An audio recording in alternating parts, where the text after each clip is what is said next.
아멘. 하나님의 말씀 요한복음 1장 1절 말씀입니다.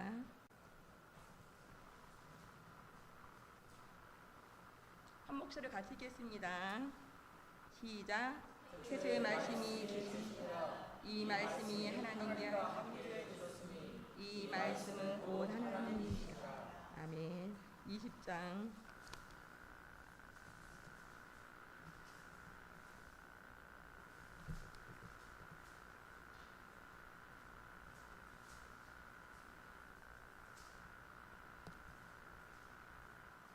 31절 말씀 같이 보겠습니다. 시작. 오직 이것을 기록함은 너희로 예수께서 하나님의 아들 그리스도이심을 믿게 하려 함이요 또 너희로 믿고 그 이름을 힘입어 생명을 얻게 하려 함이라. 이 시간에 목사님 꿀이 뚝뚝 떨어지는 하나님의 말씀에 은혜 받으시기 바랍니다. 기도하겠습니다.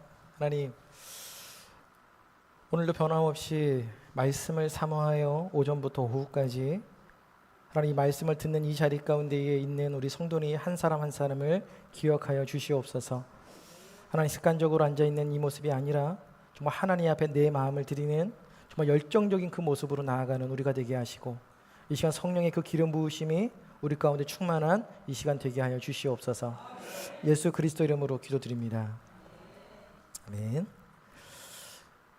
예, 오후 시간 항상 긴장이 됩니다. 제가 자장가를 불러드려서 주무시지는 않을지 걱정을 하는 마음으로 항상 오후를 쓰는데, 제가 이제 한 16주 동안, 16주니까 거의 4달이죠. 4달 동안 열왕에 대한 이야기를 쭉 하다가 이제 오후에 어떤 말씀을 드려야 되나 한 주간 동안 많이 고민을 했습니다. 그래서 이제 한 가지 제가 했던 게 뭐냐면 이 요한복음에 대한 부분들을 좀 나누려고 하는데, 1장부터 쭉 나눠가면 좀 강의 설교를 하게 되면 오후가 조금 좀 나른해질 것 같아서 오후 시간에는 그 요한복음 가운데에서 예수님께서 행하셨던 그 기적이 요한복음은 7가지가 나옵니다. 근데 요한복음이 나타난 그 기적은 좀 다른 사복음서하고 조금 다릅니다. 그래서 그 요한복음에 나타난 그 7가지 표적들을 이제 다음 주부터 하나씩 살펴보면서 우리가 그 요한복음에 나타난 그 그리스도를 저희가 이제 찾아보려고 하는데요. 여러분, 옛날에 만약에 궁금한 게 막 생기면 여러분 어떻게 그 궁금증을 해결하셨나요? 누구한테 물어보셨어요? 저는 제 기억은 제 아버지한테 많이 물어봤던 것 같아요. 근데 저희 아버지가 많이 화를 내셨어요. 나도 몰라 이놈아, 선생님한테 가서 물어봐. 그러셨단 말이죠. 전 그때는 이게 화낼 일인가? 난 궁금해서 물어보는데. 그래서 이제 옛날에는 인터넷이 없었으니까 찾는 거라고는 백과사전 뭐 이런 거 뒤져보고 진짜 어른들한테 많이 물어봤단 말이에요. 근데 어른들도 모른다, 백과사전도 뭐 잘 나타나지 않는다, 그러면 뭐 우리의 궁금증을 해결할 수 있는 방법이 없죠. 근데 요즘은 우리 아이들 궁금한 게 별로 없죠. 부모들한테 잘 안 물어봅니다. 왜요? 요즘엔 그냥 인터넷이 잘 알려줍니다. 그리고 어른들도 뭐라 그래요? 야, 네이버한테 물어봐. 아빠한테 물어보지 말고 네이버한테 물어봐. 그래서 제가 물어봤습니다. 그래서 제가 인공 지능 챗 GPT한테 제가 물어봤습니다. 사람들이 원하는, 사람들이 행복하게 사는 방법이 뭐니? 이걸 물어봤어요. 그랬더니 그 아이가 5가지를 얘기해 줍니다. 긍정적인 태도를 한번 가져봐, 저한테 그러더라고요. 그리고 주변 사람들하고 좋은 관계를 한번 맺어봐. 그리고 항상 감사하는 삶을 좀 살아봐. 그리고 자기 자신을 사랑해. 그리고 스트레스 받지 말고. 그걸 딱 보면서 좋은 말인 건 알겠는데 정말 이렇게 살면 여러분 행복해지십니까? 이렇게 살면 행복한가요? 그렇지 않아요. 긍정적인 태도를 갖고 주변 사람들하고 좋은 관계 맺고 내가 감사하고 내 스스로를 사랑하고 스트레스를 안 받아도 항상 제 삶이, 우리의 삶이 행복해지지는 않다라는 거예요. 여러분, 세상에서 행복하고 싶지 않은 사람 아무도 없겠죠. 다 행복할 거란 말이에요. 그럼 여러분, 행복하고 싶어서 사람들이 방법을 찾습니다. 저처럼 이렇게 인공지능한테 물어보면 답을 해주죠. 근데 그게 정답은 아니거든요.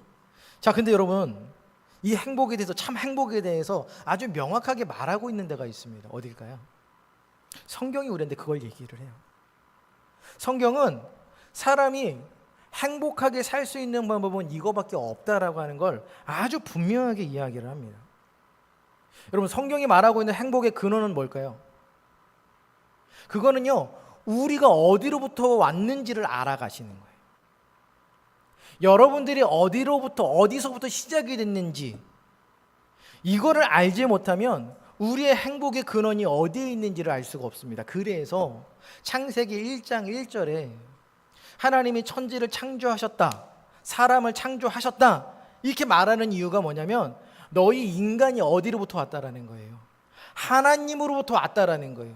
다시 말하면 사람은 하나님을 떠나서는 결코 행복할 수 없다라는 걸 우리에게 말해주고 있는 겁니다. 그렇기 때문에 여러분들 행복하고 싶으시면 인공지능한테 물어보지 마시고 성경을 향하여 물어보는 겁니다. 하나님, 우리는 과연 어떻게 행복합니까? 그럴 때 성경이 우리에게 대답합니다. 누구를 알려고요? 하나님을 알라고 이야기를 합니다. 너희의 근원, 너희의 근본, 너희가 어디로부터 왔는지 그거를 알라고 말씀합니다. 근데 여러분, 그 근원, 근본, 이거는 하나님으로부터 우리가 밀접한 관계에 있다는 이야기거든요. 우리가 행복하지 않는 이유는 하나님하고 관계가 깨져서 그래요. 근데 그 깨진 관계는 우리의 힘으로 회복이 안 됩니다. 성경은 그 깨진 관계를 회복할 수 있는 방법은 뭐밖에 없다고 말하고 있습니까? 오직 그렇죠, 예수 그리스도밖에 없다라고 이야기를 합니다.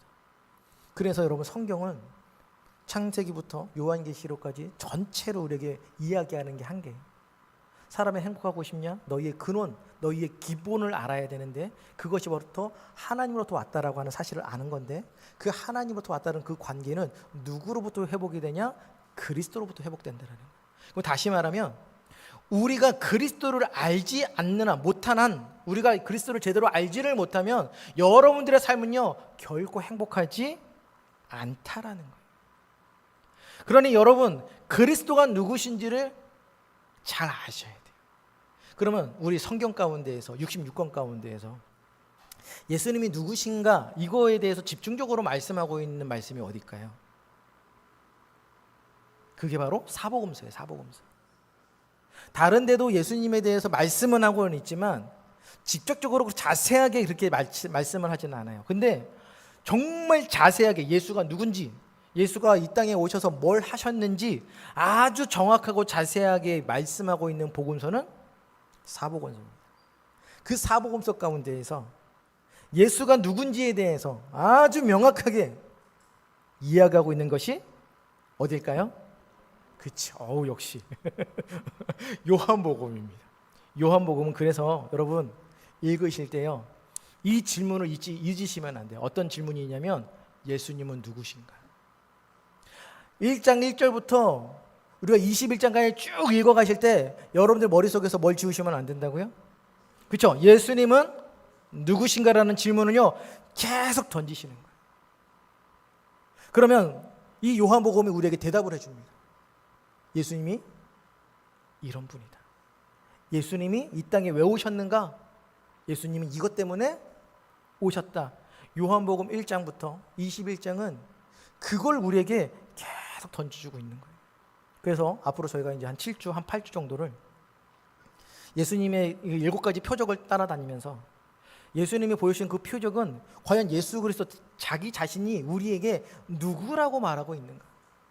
그리고 예수님은 그 표적을 통해서 내가 이 땅에 왜 왔는가? 이거를 우리가 이제 7주 동안 살펴볼 겁니다. 제가 아까 전에 예수님의 이 생애를 기록한 성경이 사복음서라고 말씀을 드렸잖아요. 여러분, 마태, 마가, 누가 이 세 가지의 복음서를 뭐라고 부르는지 아시나요? 공관복음이라고 하는 거 혹시 들어보셨어요? 공관, 같은 관점이라는 거예요. 마태, 마가, 누가, 이 사람들이 썼던 그 수신자들은 다 다릅니다. 그러니까 이 복음서를 읽히게 하려고 했던 그 대상자들이 다 달라요. 그런데 관점은 어떻다라고 하는 거예요? 같다라고 하는 거예요. 어떤 관점이요? 예수님이 이 땅에 오신 게 사실이다라는 거예요. 이분이 이 땅에 오셔서 어떤 일을 하셨다. 어떻게 보면 현상, 사건 자체에 마태, 마가, 누가는 여기에 이제 포커스가 맞춰져 있어요. 그래서 마태부터 쭉 보시게 되면 예수님이 어떤 일을 했다, 어떤 기적을 베푸셨다, 이런 일을 행하셨다, 이런 말씀을 하셨다, 이런 게 상당히 많습니다. 근데 그에 반해서 요한복음은 어떨까요? 요한복음은 조금 달라요. 시각 자체가 조금 다릅니다. 요한은 예수님이 뭐 했다 이걸 별로 중요하게 여기지 않아요. 그럼 어떤 거요? 왜 했냐예요. 왜? 요한이 던졌던 질문은 왜 왔어요? 왜? 예수님이 왜 오셨을까? 예수님이 저 기적을 왜 했을까? 예수님이 이런 말씀을 우리에게 왜 했을까? 이거를 요한은 궁금해하는 거예요. 그리고 그것을 가지고 우리한테 이야기를 해주는 거예요. 이 사복음서 가운데의 요한복음이요, 제일 나중에 쓰여져요. 앞에 있었던 마태, 마가, 누가의 이 세 복음서는 거의 AD 30년에서 한 50년 사이에 다 쓰여집니다. 그러면 예수님께서 돌아가시자마자 얼마 안 돼서 이 복음서들이 쓰여지기 시작한 거예요. 그리고 한 10년, 20년 지나지 않아서 이 복음서가 다 쓰여졌습니다. 생각해 보십시오. 그러면 예수님이 돌아가시자마자 얼마 안 돼서 한 10년, 20년 내에 말씀이 이게 기록되다 보니 여전히 그 말씀을 예수님을 보고 경험한 사람들이 살아 있었을까요? 안 살아 있었을까요? 그렇죠. 그때는 아직까지 많은 사람들이 살아 있었습니다. 그러니까 그냥 이렇게 예수님이 어떤 일을 했다라고 말하는 거 강조점만이라도 그 사람들이 그 말씀을 듣고 그치, 옛날에 예수님이 그런 말씀을 하셨지, 이런 기억들이 가능했단 말이에요. 근데 이 요한복음은 언제 쓰여지냐면 예수님이 돌아가시고 난 다음에 한 80년에서 90년이 흐른 다음에 쓰여집니다. 그러면 여러분, 예수님 돌아가신 다음에 80년, 90년 뒤에 쓰여졌으니 예수님을 직접 봤던 사람들, 목격했던 사람들이 많이 살아 있을까요? 없을까요? 그렇죠. 많이 죽었겠죠. 그래서 요한이 또다시 필요성을 느끼는 거예요. 예수가 누구신지에 대해서 알려줄 만한 그 필요성이 느껴지는 겁니다. 어떤 걸 느끼냐면, 여러분, 당시 사람들이 예수가 실존하는 인물이다라고 하는 걸 의심하는 사람들이 있었을까요? 없었을까요? 없었죠. 왜냐하면 직접 봤는데요. 그리고 이미 그걸 경험한 사람들이 많이 죽었어도 전에 들었을 거 아니에요. 저도 제 할머니가 1910년생이시거든요. 저는 1910이라고 하는 단어를 교과서에 나봤지. 저는 주민등록증에서 볼 줄은 몰랐습니다. 저는 예전에 주민등록증 보고 깜짝 놀랐어요. 1910년? 이거 내가 어디서 교과서에서 많이 봤던 연도인데? 그때 이제 저희 할머니가 태어나셨더라고요. 그러니 여러분, 완전히 일제치하 36년을 다 경험하시고, 그 다음에 6.25 다 경험하시고, 완전 그런 거죠. 그러니까 맨날 저를 앉혀놓고 맨날 그 얘기 하시는 거예요. 옛날에 순사가 와서, 일본 사람들이 와서, 저희 할머니는 이제 피난도 안 가시고 맨날 이렇게 미사일이 오고 북한군이 오고 막 이런 얘기를 하시는데 저는 공감이 하나도 안 되죠. 근데 지금 와서 생각해 보면 저는 경험하지 않았거든요, 그때를. 근데 여전히 그 할머니가 저한테 얘기해줬던 그 내용들이 전 기억에 남습니다. 그리고 마치 그런 일이 진짜 있었던 걸 의심하지 않죠. 그러니까 여러분, 예수님이 돌아가셨어도 여전히 많은 사람들이 예수님이 이런 분이었고, 예수님이 이런 말씀을 하셨고, 예수님이 이렇게 행하셨어라는 걸 많이 이야기를 했어요. 그러니 예수님이 진짜 인간이라고 하는 사실을 의심하는 사람이 아무도 없습니다. 그래서 여러분, 이 요한은 근데 사람인 건 인정을 하겠는데 한 100년 정도 지나고 나니까 뭐가 자꾸만 퇴색이 되냐면 예수님이 행하신 기적이 있잖아요. 이게 퇴색이 되는 거예요. 여러분, 우리나라도 뭐 전래동화, 막 설화 이런 거 있잖아요. 그런 이야기 들으시면 무슨 생각 드세요? 에이, 말도 안 돼. 이런 말씀 드시죠. 100년 지나고 나니까 그런 사람들이 생기기 시작하는 거예요. 예수님이 무리를 걸으셨대. 에이. 예수님이 태어나신 건 알겠고, 예수님이 이 땅에 예루살렘 저 베들레헴에 태어나신 건 알겠는데 예수님이 무리를 걸으셨다고요? 예수님이 오병이어의 기적을 행하셨다고요? 예수님이 죽은 사람을 살리셨다고요? 그게 어떻게 가능해요? 사람인데. 그러니까 예수님의 신성을 의심하기 시작하는 사람들이 생기기 시작했던 거예요. 그래서 요한이 어떻게 하냐면 또 다시 붓을 들기 시작하는 거예요. 그래서 여러분 오늘 1절 말씀을 한번 읽어볼까요? 시작. 태초에 말씀이 계시니라. 이 말씀이 하나님과 함께 계셨으니 이 말씀은 곧 하나님이시니라. 여러분 다른 복음서의 시작과 좀 다르죠. 여러분 마태, 마가, 누가는 처음 시작을 뭘로 해요? 예수님의 족보로부터 시작합니다. 마태, 누가는 족보로부터 시작을 하고 마가는 예수님께서 이제 행하셨던 사역부터 시작을 합니다. 다시 말하면 예수님이 이 땅에 태어나신 사람이라고 하는 것에 강조점을 맞춰서 마태, 마가, 누가는 기록을 하는데 요한은 처음부터 뭘 꺼내고 있습니까? 예수님이 누구시라고요? 그렇죠. 하나님이시래요. 예수님이 곧 하나님이시다. 이 이야기를 꺼내드는 거예요. 이 이야기를 꺼내든 이유가 아까 전에 말씀을 드렸던 그 이유인 거예요. 사람들이 인간인 건 알겠는데 예수가 하나님이신 건 퀘스천인 거예요. 의문점인 거예요. 그래서 요한이 뭐라고 시작하냐면 자, 예수가 왜 하나님이 되시는지, 예수님이 왜 그분이 하나님일 수밖에 없는지 내가 지금부터 너희한테 이야기를 내가 해주겠다라고 하면서 이미 세 가지의 복음서가 있었어요. 그런데도 불구하고 요한이 또다시 내가 복음서를 내가 써야 될 이유를 찾은 겁니다. 그래서 여러분 우리가 성경을 읽으실 때 항상 순서대로 읽으시잖아요. 그렇죠? 마태복음 읽으시고 마가복음 읽으시고 누가복음 읽으시고 요한복음 이렇게 읽어가시거든요. 근데 신약을 읽으실 때는 조금 순서를 달리하시면 좋습니다. 제일 먼저 어디를 읽으시면 좋을까요? 그렇죠?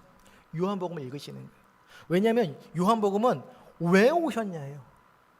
예수님이 누구시고 예수님이 이 땅에 왜 오셨는지 그 이유에 대해서 알려주는 겁니다. 그걸 알고 나서 마태, 마가, 누가는 예수님이 오셔서 어떤 일을 하셨는가를 보는 거예요.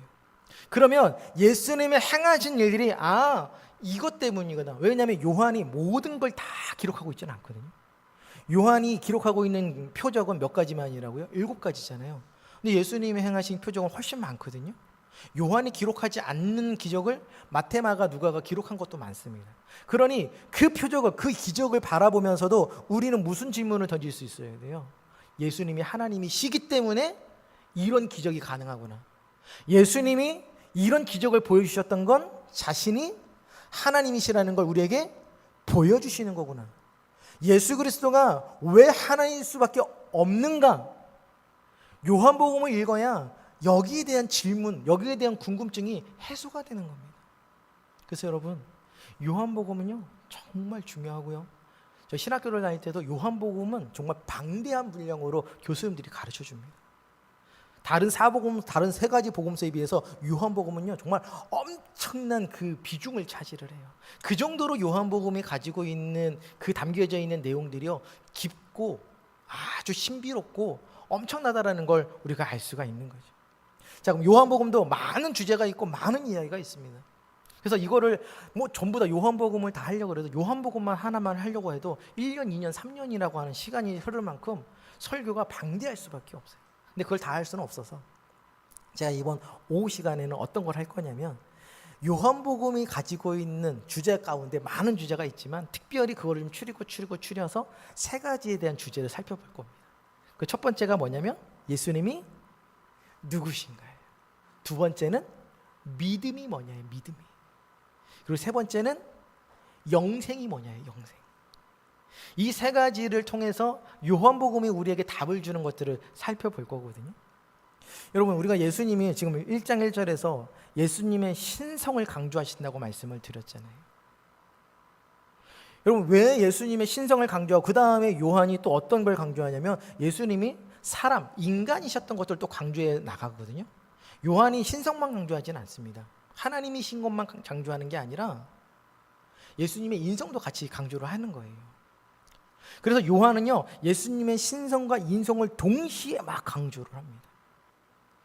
요한이 이걸 왜 2가지를 왜 강조를 할까요? 이게 중보자로서의 조건이 되기 때문에 그렇습니다. 이 부분은요 상당히 좀 이렇게 내용이 좀 깊어서 그건 제가 나중에 따로 예수님의 신성과 인성과 그 중보자의 관계는 무엇인가는 제가 다른 시간대에 또 통해 가지고 좀 말씀을 좀 드리도록 하겠습니다. 자, 오늘 예수님께서 태초에 예수 그리스도, 우리가 알고 있는 그 예수 그리스도, 몸을 입고 오신 그 예수 그리스도가 원래는 어떤 분이시냐라고 얘기하셨을 때 말씀으로 계셨다 이렇게 이야기를 합니다. 여러분, 말씀으로 계셨다는 게 뭘까요? 언어로 공중에 떠 계셨다는 걸까요? 그 얘기가 아니에요. 그러니까 우리는 주님이 로고스로 계셨다, 말씀으로 계셨다라는 얘기는 참 많이 들었는데 말씀으로 계신 게 뭔지에 대한 부분들을 우리가 생각해 보지 않아요. 여러분, 말씀으로 계셨다라고 하는 건 뭐냐면 명령하시는 자로 존재하셨다라는 거예요. 여러분, 하나님께서 태초를 어떻게 창조하십니까?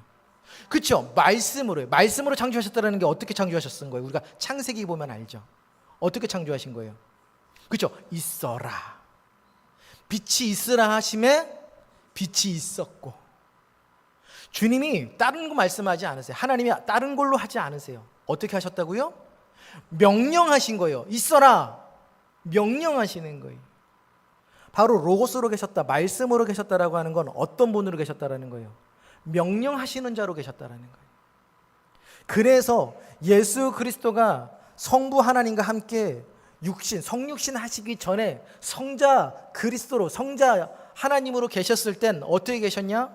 말씀하시는 자, 명령하는 자로서 계셨다라는 거예요.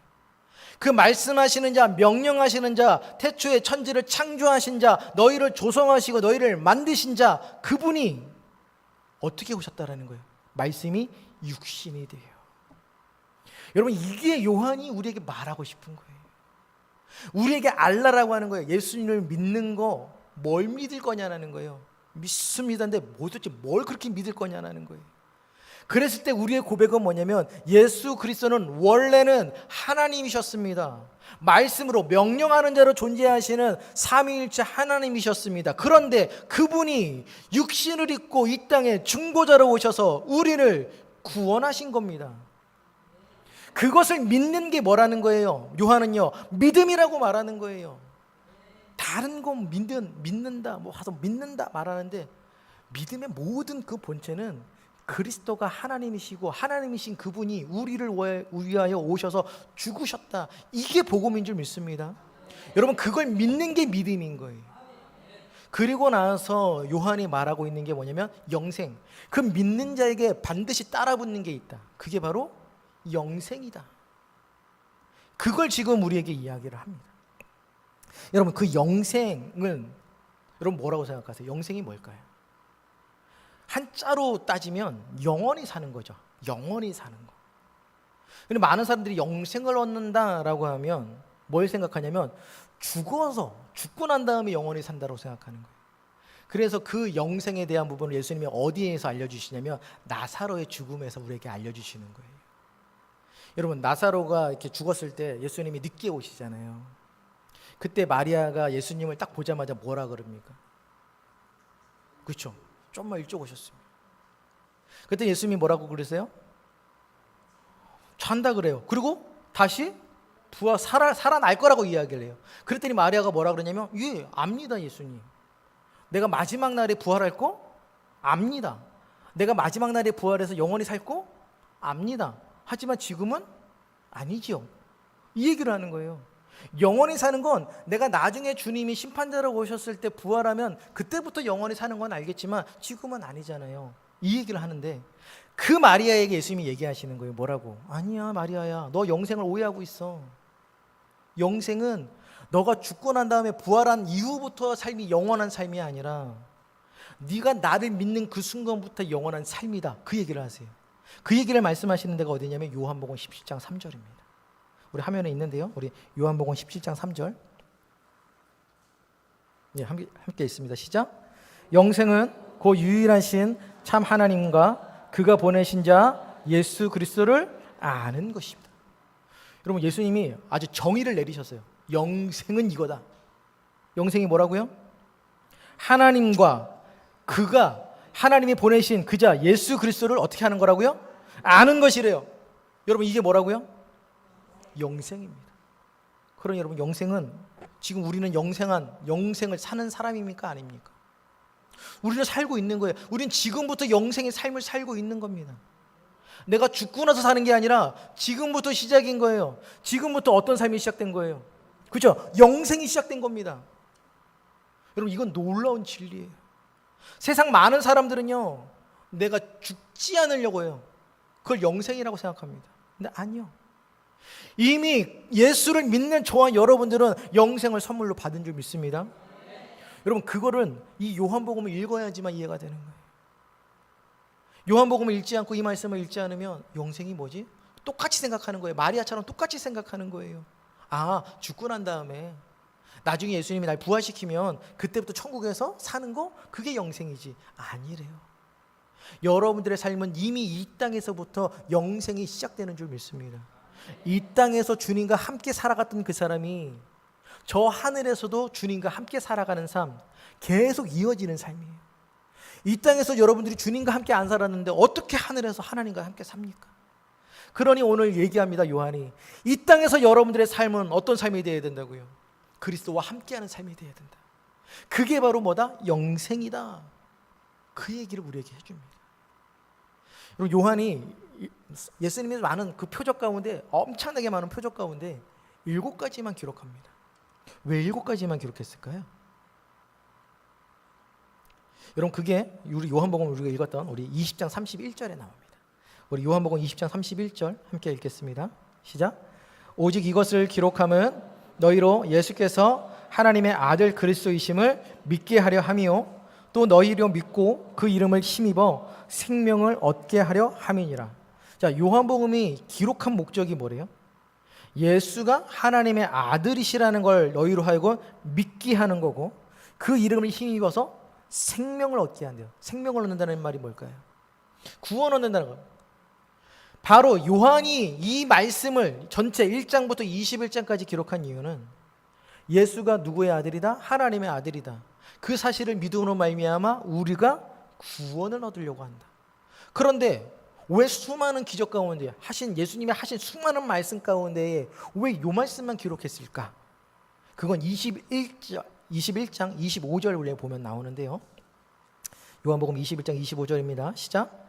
예수께서 행하신 일이 이 외에도 많으니 만일 낱낱이 기록된다면 이 세상이라도 그 기록된 책을 두기에 부족할 줄 아노라.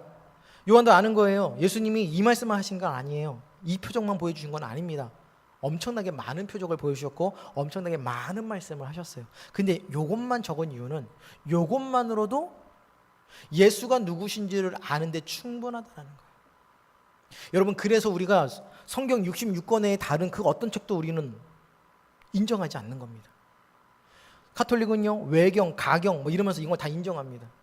왜냐하면 자료가 많으면 좋지 않냐, 이런 개념인데, 아니요, 우리는 이 말씀을 믿는 거예요. 66권만으로도 우리는 어떻다라는 거예요? 충분하다라는 거예요. 무엇을요? 예수가 하나님의 아들이시라는 걸 아는 데에 성경 66권만으로도 우리는 충분하다라고 하는 겁니다. 그리고 이 66권이 얘기하는 것만 잘 믿고 있어도 우리가 구원 얻는 데는, 그죠? 아무런 부족함이 없다라는 거예요. 여러분, 성경 66권보다 더 많아지면요, 여러분 더 머리 복잡해집니다. 저도 힘듭니다. 지금 66권 설교하는 것도 힘들어 죽겠는데 여기다가 13권을 더 붙여서 설교하라고요? 공부할 양도 너무 많고. 66권만으로도 성경은 우리에게 말해요. 충분하다. 예수가 누구신지, 믿음이 뭔지, 영생이 뭔지, 구원을 우리가 얻게 하는 지식을 얻기에 이것만으로도 충분하다라고 오늘 우리에게 말씀하고 있는 겁니다. 여러분, 제가 처음에 말씀드렸죠. 요한복음 읽을 때 우리에게 무슨 질문을 던지라고요? 예수가 누구신가? 자, 그럼 우리가 1장 1절만 딱 봐도 우리의 답은 할 수는 있죠. 예수님이 누구십니까? 하나님의 아들이십니다. 여러분, 이 사실이 우리가 명확하게 나와야 되는 거예요. 외우는 게 아니라 고백되는 거예요. 예수는 인간이 아니라, 인간뿐만이 아니라, 인간이시기도 하셨지만 인간이시기 전에 그분은 누구셨다? 말씀하는 자, 바로 명령하시는 하나님이셨다. 그분이 인간의 몸을 입고 오셨다. 그게 바로 누구다? 그게 바로 예수 그리스도다. 여러분들이 믿고 있는 분이 그 분이신 거예요. 여러분 이상한 뭐 세상에 살고 있었던 뭐 석가나 부처나 이런 사람을 믿는 게 아니에요. 뭐 한낱 위대했던 어떤 성인을 믿는 게 아닙니다. 여러분들이 믿고 계신 그 예수 그리스도가 누구라고요? 하나님이시라는 거예요. 그러니 여러분 요한복음을 우리가 아셔야 되는 거예요. 알아야, 우리가 읽어야 예수가 누군지를 아는 거예요. 예수가 누군지를 알아야 내 존재가 파악이 되는 거예요. 내가 내 인생을 왜 이렇게 살아가는지, 내가 왜 이렇게 엄청난 그 삶을 살아가는지, 내가 내 마음대로 내 뜻대로 살아가는 이유는요, 아직까지 여전히 우리가 예수를 잘 몰라서 그래요. 우리가 예수를 제대로 안다면 우리가 그렇게 살 수 없어요. 그래서 요한이 우리에게 계속 강조합니다. 예수 그리스도를 알아라. 성경 곳곳에서 말하고 있죠. 여호와를 알아라. 어떻게 알아? 힘써 알아라. 여러분 그 호세아가 우리에게 이야기합니다. 성경 곳곳에서 하나님을 알고 그리스도를 알라라고 말씀하고 있습니다. 이제 우리가 말씀을 맺는데요, 오늘은 이제 요한복음 맛보기입니다. 본보기입니다. 우리가 요한복음을 왜 공부해야 되는지만 제가 던져주는 거예요. 어떻게 기대가 되지 않으십니까? 여러분 정말 이 기대감을 갖고요, 다음 주부터 이 말씀을 잘 들으셨으면 좋겠어요. 요한복음에 보게 되면 제가 7가지 표적 나온다 그랬잖아요. 다음 주에 우리가 만날 표적이 가나 혼인잔치예요. 가나 혼인잔치 하면 여러분 뭐 생각나세요? 포도주밖에 생각 안 나시죠? 저도 그랬어요. 저도 보면 포도주가 얼마나 맛있었으면 그리고 도대체 어떤 맛이 나야 맛있는 포도주야? 말하면서 여러분 근데 다음 주 말씀을 들으시면 아마 머릿속에서 포도주는 사라질 거예요. 포도주는 사라지고, 당연히 포도주가 주는 의미가 있죠. 물 위에서 포도주로 변하는 의미가 있죠. 근데 정말 예수님 자신의 스스로 입으로 말씀하셨던 건 물로 해서 포도주로 변하는 것만은 아니에요. 한 주님께서 이 기적을 통해서 우리에게 과연 뭘 보여주시고 싶었나? 제가 말씀드렸죠. 예수님이 누구신가에 대한 부분이잖아요. 그럼 그 기적을 통해서 예수님은 자기를 알리셔야 되는 거예요. 내가 누구다. 그거는 지금 말씀해보면 재미가 없으니까 다음 주에 말씀을 저희가 이렇게 나눌 건데요. 그리고 나서 2장, 4장, 5장, 6장, 9장, 11장에 걸쳐서 쭉 예수님에 대한 표적이 나오고, 그 다음부터는 예수님에 대한 설교가 쭉 나오게 돼요. 그러니까 예수님이 누구신지를 알고 나서 이런 요한복음 12장부터 나오는 예수님의 설교를 들으시면 달라요.